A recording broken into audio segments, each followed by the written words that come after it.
Hey friends, this is Nancy. Welcome back to my channel. Today I have another card project for you featuring Beary and Bright by Penny Black. I'm so over Christmas, but not quite ready to color spring flowers, so I've been on the hunt for wintry images that aren't too Christmassy.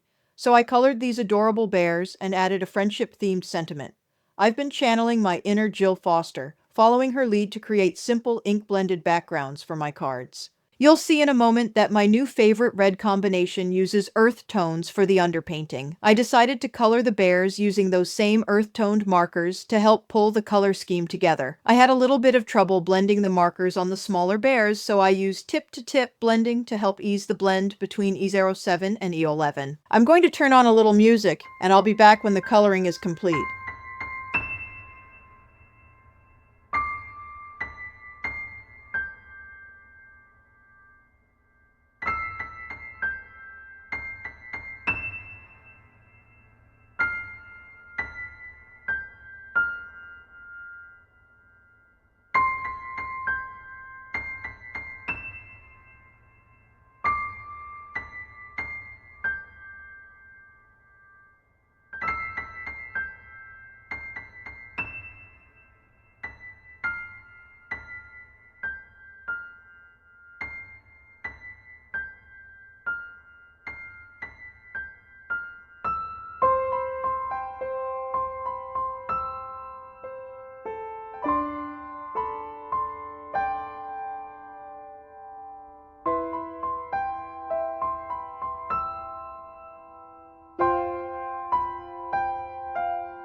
Okay, so now that the coloring is finished, it's time to work on the background. I used repositionable tape to hold the card panel in place on my craft mat.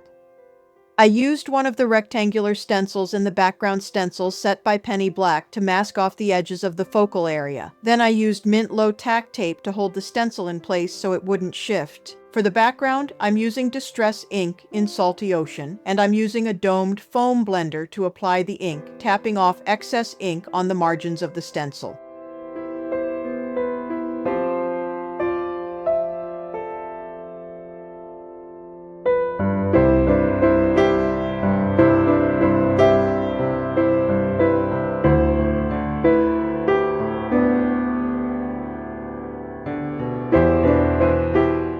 Next, I removed the stencil to reveal the ink-blended focal area of my panel. I decided to trim down the panel, cutting a 1/4 inch off each side. Then I used my Misti stamping platform to line up the sentiment stamp from the Love Big set by Penny Black. I used Versafine ink in Onyx Black to stamp the sentiment. Once the ink dried, I adhered the panel to the front of an A2 top folding card to complete the project. Thanks for joining me today. If you enjoyed this video, please consider subscribing to my channel and liking this video. It helps small channels like mine find a wider audience. See you next time.